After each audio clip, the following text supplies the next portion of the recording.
आज का दिवस बहुत ही श्रेष्ठ दिवस है। यह दिवस हमें याद दिलाता है कि बुराइयां कभी जीत नहीं सकती। बुराइयां हमें कुछ समय के लिए परेशान कर सकती हैं, लेकिन कभी जीत नहीं सकती हमसे, हमारे ऊपर हावी नहीं हो सकती। ये त्यौहार इस बात को याद दिलाता है मानव जाति को। हमेशा एक बात ध्यान रखनी है, देश हो या दुनिया हो, हर व्यक्ति सुखी रहना चाहता है। ये यूनिवर्सल ट्रूथ है, इससे कोई इनकार नहीं कर सकता। बच्चा हो, बूढ़ा हो, जवान हो, हर व्यक्ति सुखी ही रहना चाहता है। लेकिन समस्या ये है कि वो जीने में सुखी रह नहीं पाता। सारे प्रयास शुभ के लिए हैं, सारे ग्रंथ शुभ के लिए हैं। जितने ग्रंथ लिखे गए हैं, जितने भी ग्रंथ हम पढ़ते हैं, जितने ग्रंथ हमारे घरों में रखे जाते हैं, पूजा की जाती ग्रंथों की, सारा शुभ के लिए है। लेकिन हम उन्हें अपना नहीं पाते, हम सुखी रह नहीं पाते। उसके पीछे कारण क्या है? उसके पीछे जो सबसे बड़ा कारण दिखाई देता है, वो ये कारण ये है कि दूसरा हमसे ज़्यादा सुखी ना होने पाए, मैं सबसे ज़्यादा सुखी हो जाऊं। ये सबसे बड़ा कारण है। चाहे शोषण करके क्यों ना हो, हम जीना चाहते हैं, सुखी रहना चाहते हैं। ये मॉडल बनता नहीं कहीं। इसको एग्जिस्टेंस में एक दूसरे को सपोर्ट करके, एक दूसरे को सहयोग करके, वह पक्षी रूप से, यानी दोनों एक दूसरे को सपोर्ट करते हैं। पूरी सृष्टि में, पूरी प्रकृति में, हर वस्तु, हर ग्रह, गोल, नक्षत्र, सभी तत्व एक दूसरे को सपोर्ट करके एक दूसरे को मजबूत बनाते हैं। अगर धरती में कोई वृक्ष होता है तो धरती से गिरने वाले पत्ते, धरती पर गिरने वाले वृक्ष के पत्ते, उसकी डालें, उसकी छाल, उसके जो अवशेष हैं, वो पृथ्वी को बहुत ही मजबूत बना देती है, बहुत ही ताकतवर बना देती है।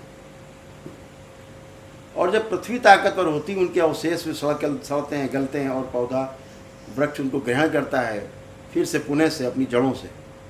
तो एक मजबूत धरती के रूप में हमारे सामने एक व्यवस्था दिखाई देती है, और एक मजबूत धरती एक मजबूत वृक्ष को बनाए रखती है, बढ़ाती है मजबूत वृक्ष के रूप में। ये को एग्जिस्टेंस है। ये हमेशा ध्यान रखा जाए कि दूसरे को जीने दे करके ही हम जी सकते हैं। बहुत लोग सैद्धांतिक बात करते हैं, जियो और जीने दो, एक सिद्धांत की बात करते हैं कि जियो और जीने दो, ऐसा बोलते हैं। दरबार कहता है जीने दो और जियो, पहले जीने दो फिर जियो। हम कहते हैं जियो स्वयं के लिए, फिर जीने दो, मतलब शोषण करके हम जी जाएं, पहले बने रहें, बढ़ जाएं, फिर बचा कुचा भी आगे वाले के लिए। ऐसा संभव नहीं है। ये मॉडल बनता नहीं है। इस पूरी सृष्टि में, पूरी पृथ्वी पर मानव धर्म ही सर्वश्रेष्ठ है। यह जो मानव धर्म है, ये तभी श्रेष्ठ दिखाई देगा जब आप में दृष्टा भाव का उदय होगा। जब आप दृष्टा होंगे, यदि आप परिस्थितियों में लिप्त हो जाएंगे, तो फिर आप एक पक्षी हो जाएंगे, आप वन साइडेड हो जाएंगे। लेकिन जब आप किसी व्यक्ति को शरीर के रूप में ना देख करके, व्यक्ति के रूप में ना देख करके, एक शक्ति के रूप में देखेंगे, तो फिर आपकी दृष्टि जो है वो दृष्टा की हो जाएगी। अदरवाइज जो दृष्टि है सिर्फ स्वयं के पोषण के लिए अगर होगी, तो दूसरे का शोषण तय है।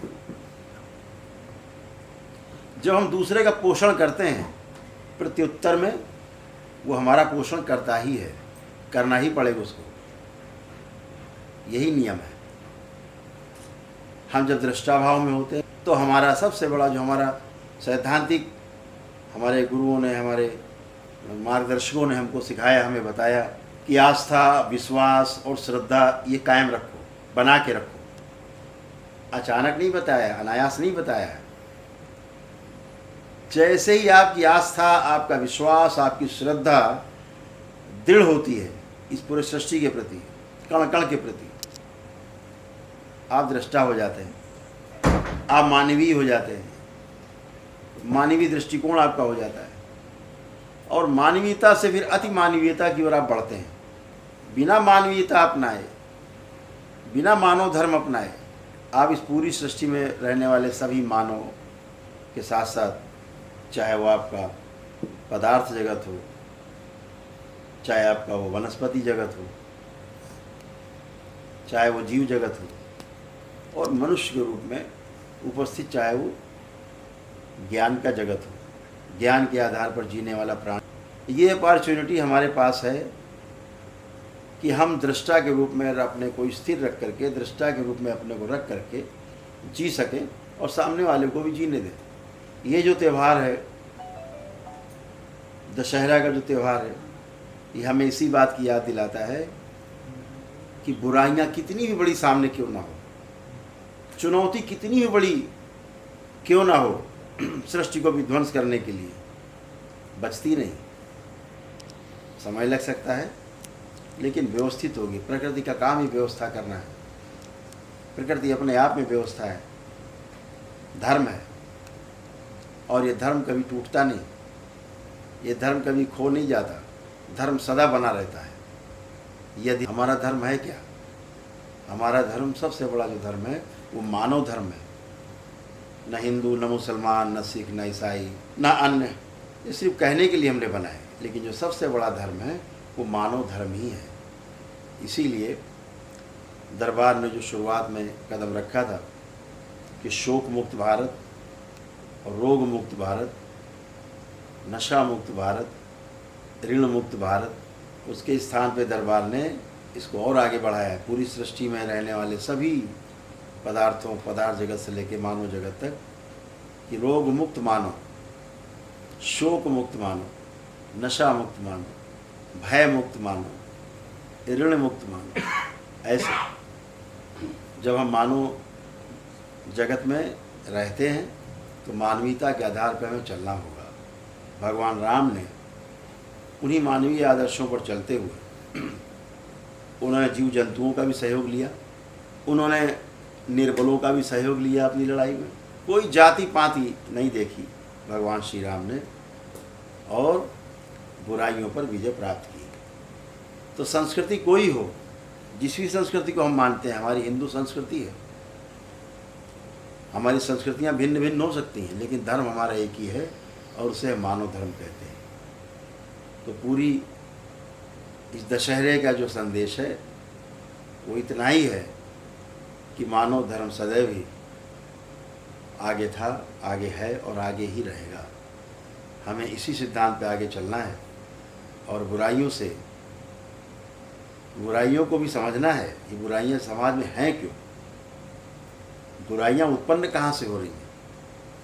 अगर इन बुराइयों को परिवर्तन कर दिया जाए स्मृतियों के द्वारा तो अच्छाइयाँ दिखने लगती। दिन भर दरबार यही करता है।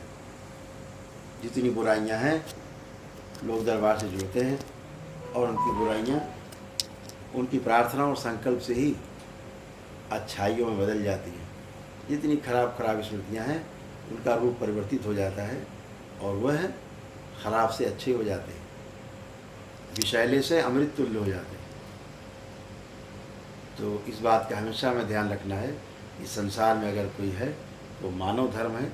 अपनी संस्कृतियों पर हम विश्वास करके चलें, अपनी संस्कृतियों में, अपनी जो हमारी संस्कृतियाँ हैं उन पर हम जिएँ, उनको हम अपने कड़ाई से पालन करें।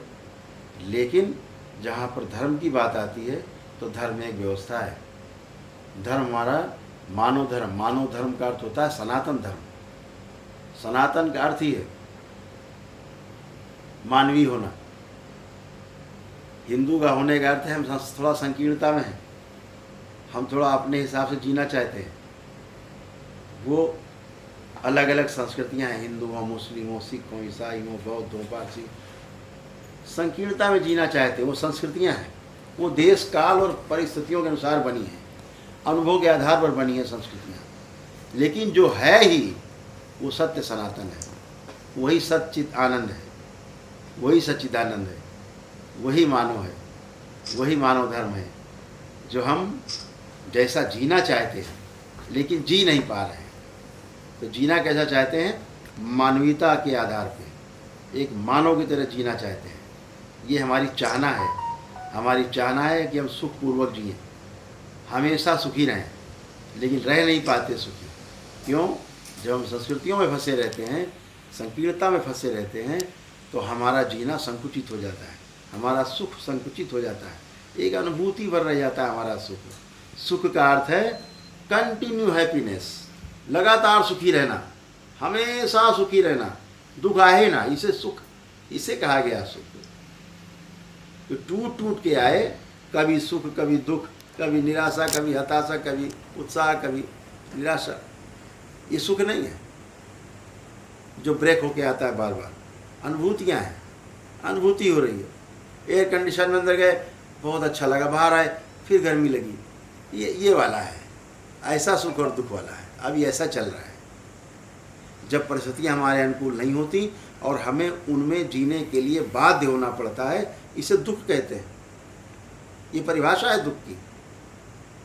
परिस्थितियाँ हमारे अनुकूल हों, उसमें हमारा जीना हो, उसे सुख कह लेते हैं। अभी अगर दोनों ही परिस्थितियों में आप जी लेते हैं आनंद में, ये सुख है, ये कंटिन्यू हैप्पीनेस है, ये लगातार सुख है। इसी की खोज में पूरे जगत में मानव जाति शुरू से खोज में थी, आज भी खोज में, आगे भी खोज में रहेगी। ये लगातार सुख कैसे बना रहे, और ये लगातार सुख तभी बना रहेगा जब आप दृष्टा भाव में जिएंगे, साक्षी भाव में आप जिएंगे। और ये साक्षी भाव में रहना, दृष्टा भाव में रहना, ये प्रत्येक मानव के पास उसका अधिकार सुरक्षित है। छोटे छोटे प्रयास करके साक्षी भाव में रह सकते हैं। धीरे धीरे धीरे धीरे करते करते अभ्यास के बढ़ते जाते हैं और फिर परमानेंट साक्षी हो जाते हैं। आप साक्षी होते हैं हर चीज़ के, लिप्त नहीं होते हैं, तो उसके सुख और दुख से आप प्रभावित नहीं होते, आप उसके अच्छे बुरे से प्रभावित नहीं होते। तो हमें ध्यान रखना है, जब भी कभी कोई संकट आए, कष्ट आए, परिस्थितियों से अपने को अलग कर लेना है, पृथक कर लेना है, दूर कर लेना है। आपको उसका हल मिल जाएगा, दिख जाएगा, समस्या दिख जाएगी, समाधान भी दिख जाएगा। परिस्थितियों में आप लिप्त हो गए तो आपको समाधान कभी नहीं दिखेगा। हमेशा आप समस्याओं का ही गुणगान करते रहेंगे, जैसे नेता आजकल के करते हैं, केवल समस्या में चर्चा करते हैं, केवल समस्या में चर्चा है। ग्लोबल वार्मिंग हो रही है, ग्लोबल वार्मिंग हो रहा है। ग्लोबल वार्मिंग किसने किया है? टैक्सी चालक ने नहीं किया है, रिक्शा वाले ने नहीं किया है, मजदूर ने नहीं किया है ग्लोबल वार्मिंग। सो कॉल्ड बहुत पढ़े लिखे लोगों ने ये ग्लोबल वार्मिंग जैसी संकट पूरे विश्व में पैदा किया है। पढ़े लिखे लोगों ने किया है। कोयला खोद डाला, ज़मीन के अंदर से निकाल डाला बाहर, नीचे से तेल धरती से खोद के बाहर निकाल डाला।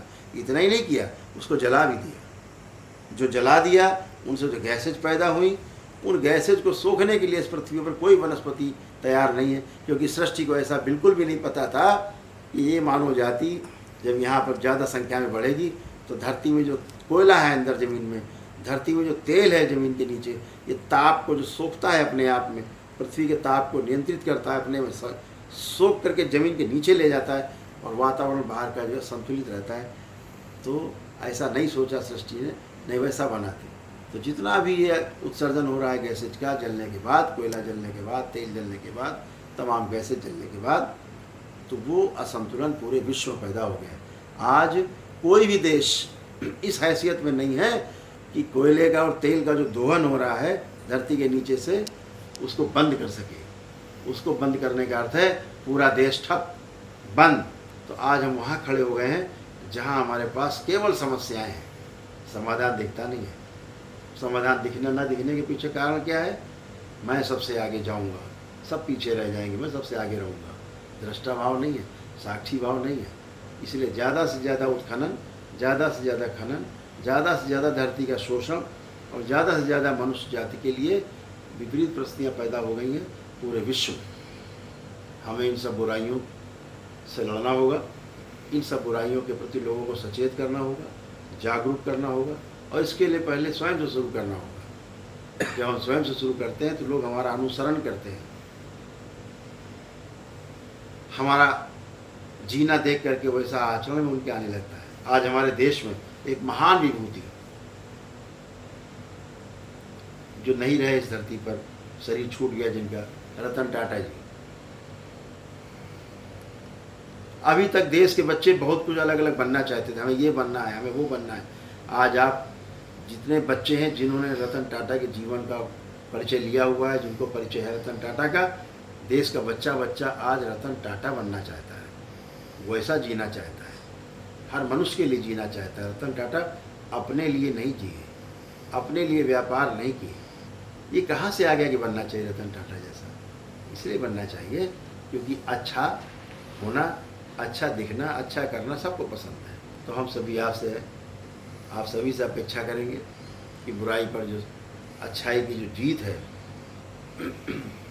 ये हमेशा कायम रहे, और हमेशा ध्यान रहे कि इनसे डरना नहीं है, इनसे डटकर मुकाबला करना है। बुराइयाँ ठहरती नहीं हैं, क्रोध, नफरत, घृणा ज़्यादा दिन नहीं रहती, कुछ समय के लिए होती है, तात्कालिक होती है। प्रेम सदा रहता है, हमेशा स्नेह बना रहता है सबसे। क्रोध हमेशा नहीं बना रहता, क्षणिक आता है, मिनट 2 मिनट के लिए, फिर बनावटी रूप से आप बनाए रखते हैं उसको, घंटे तो 4 दिन, लेकिन वो बना नहीं रहता है। आप ज़्यादा देर क्रोध नहीं कर सकते, ज़्यादा समय तक आप बुराइयाँ नहीं झेल सकते। अच्छे में जीना है। क्यों? इस मनुष्य शरीर का डिजाइन ही ऐसा है, इसके मस्तिष्क का डिजाइन ही ऐसा है, ये सुखी रहना चाहता है और दूसरों को भी सुखी करना चाहता है। ये मनुष्य का डिजाइन है, ये मानव का डिजाइन है।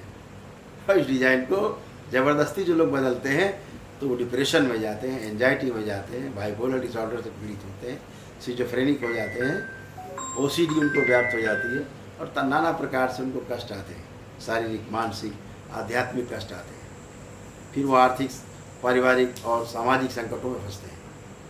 तो हमें हमेशा ध्यान रखना है कि हमारा लक्ष्य है मानव धर्म, हमारा कर्म है वो अपने साथ, स्वयं के साथ, परिवार के साथ, समाज के साथ, पूरी सृष्टि के साथ उभयपक्षी ढंग से जीना है। एक दूसरे को कोएग्जिस्टेंस के रूप में लेना है, एक दूसरा मेरे लिए, मैं उसके लिए हूँ, ऐसे भाव से जीना है। और यही भाव आपको आगे बढ़ाता है। ये धरती हमेशा के लिए नहीं है। आप आते हैं, पैदा होते हैं, कुछ समय रहते हैं, फिर धरती से विदा लेते हैं। जब विदाई हो तो रतन टाटा जैसे, इससे कम ना हो। ये तो एक छोटा सा उदाहरण है। रतन टाटा हमारे देश के हीरो हैं। हम चाहते हैं यहाँ बैठा हुआ बच्चा पूरे विश्व का हीरो बने, एक बच्चा पूरे विश्व का हीरो बने, पूरे विश्व में पूजा जाए, पूरे विश्व में आपकी जय जयकार हो सभी की। इस तरह से जिया जाए। तो आप सबके सामने एक खुला मैदान है, चुनौतियों का भी और खुशहाली का भी। हमेशा दृष्टा भाव में, साक्षी भाव में जी करके, लोगों का सहयोग करके, सहयोग ले करके आगे बढ़ना है। यही दरबार का लक्ष्य है। हम पहले तो राजू भैया भी सुन रहे हैं, हमने विदेश जो भी रास्ते थे मैंने बंद कर दिए थे। बाबा और माँ की प्रेरणा हुई है कि नहीं, हम किसी के लिए दरवाज़ा नहीं बंद करेंगे। कोई जाति नहीं, कोई पाति नहीं, कोई धर्म नहीं, कोई छोटा नहीं, बड़ा नहीं, अमीर नहीं, गरीब नहीं, हम सब तक पहुँचे। गरीब है उस तक ही पहुँचे, कुछ भी नहीं है उस तक पहुँचे। आखिरी सीढ़ी तक हमें पहुँचना है, आखिरी पायदान तक से लेकर के पहले पायदान से आखिरी पायदान तक हमें पहुँचना है। तो इसके लिए भारत के लिए भारत को छोड़ना होगा, और भारत के लिए काम करने के लिए भारत से आगे जाना होगा और भारत से बाहर जाना होगा। हमारे महापुरुषों ने जो चीज़ें फैलाई बाहर, उनको और ज़्यादा गति देनी होगी।